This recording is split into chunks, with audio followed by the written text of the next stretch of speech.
नमस्कार, मैं शालिनी स्वागत करती हूं आपका द न्यूज इंडिया लाइव पर। आइए नजर डालते हैं आज की बड़ी खबर पर। राहुल बोले, देश में लोगों को बोलने से रोका जा रहा। हमारा काम आवाज बुलंद करना। सरकार को समझ आ गया कि लोग अब चुप नहीं रहेंगे। लोकसभा में विपक्षी नेता राहुल गांधी ने गुरुवार को आरोप लगाया, सरकार लोगों को अपनी बात रखने से रोक रही है। सरकार व्यवस्था लागू करना चाहती है, जबकि कांग्रेस का काम भारत को अपनी बात कहने का मौका देना है। उन्होंने ये बात दिल्ली में कांग्रेस के रचनात्मक कांग्रेस प्रकोष्ठ अधिवेशन में कही। राहुल ने कहा कि जंतर मंतर पर छात्र अपनी बात रखना चाहते थे। छात्र परेशान थे और अपनी पीड़ा व्यक्त करना चाहते थे, लेकिन सरकार ने उन्हें ऐसा करने से रोक दिया। सरकार को समझ आ गया है कि लोग अब चुप नहीं रहेंगे। इस दौरान उन्होंने मोदी सरकार की फॉरेन पॉलिसी का मजाक उड़ाया। उन्होंने कहा कि पीएम की कूटनीति विदेशी नेताओं को गले लगाने से कुछ ज्यादा नहीं है। राहुल गांधी ने कहा कि उनकी कोशिशें सरकार को परेशान कर सकती है। उन्होंने दावा किया कि पीएम मोदी रात में सो नहीं पाते, इसकी और भी वजह हो सकती है। केंद्रीय गृह मंत्री अमित शाह को कभी चाणक्य और सरदार पटेल जैसे नामों से जोड़ा जाता था, लेकिन अब वे संसद में प्रवेश तक नहीं कर पाए। ऐसा इसलिए है क्योंकि पहली बार उन्हें भारत की आवाज और उसकी अभिव्यक्ति का सामना करना पड़ रहा है।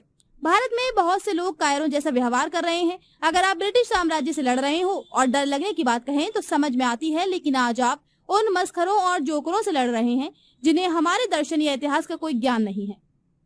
यदि किसी दिन आरएसएस की अभिव्यक्ति को खत्म करने की बात होगी तो वे उसकी भी रक्षा करेंगे। राहुल गांधी ने पीएम मोदी की विदेश नीति पर निशाना साधते हुए कहा कि पीएम की कूटनीति विदेशी नेताओं को गले लगाने से कुछ ज्यादा ही जुड़ी हुई है।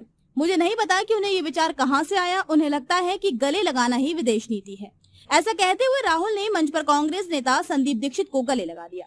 वहीं दीक्षित ने चुटकी लेते हुए कहा, आपने मुझे मेलोनी समझकर तो नहीं पकड़ा था। राहुल ने जवाब दिया, मैं अभी वहां तक नहीं पहुंचा हूं।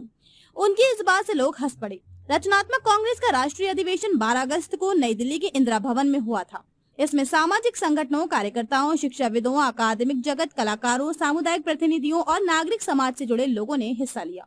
पहले दिन अर्थव्यवस्था, रोजगार, गरीबी और असमानता, पर्यावरण, विकास, विस्थापन, प्रदूषण, शिक्षा, स्वास्थ्य, न्याय, अधिकार, संस्कृति और शोध जैसे मुद्दों पर चर्चा हुई। अधिवेशन में कांग्रेस अध्यक्ष मल्लिकार्जुन खड़गे भी मौजूद थे। अब तक के लिए बस इतना ही। देखते रहिए द न्यूज इंडिया लाइव।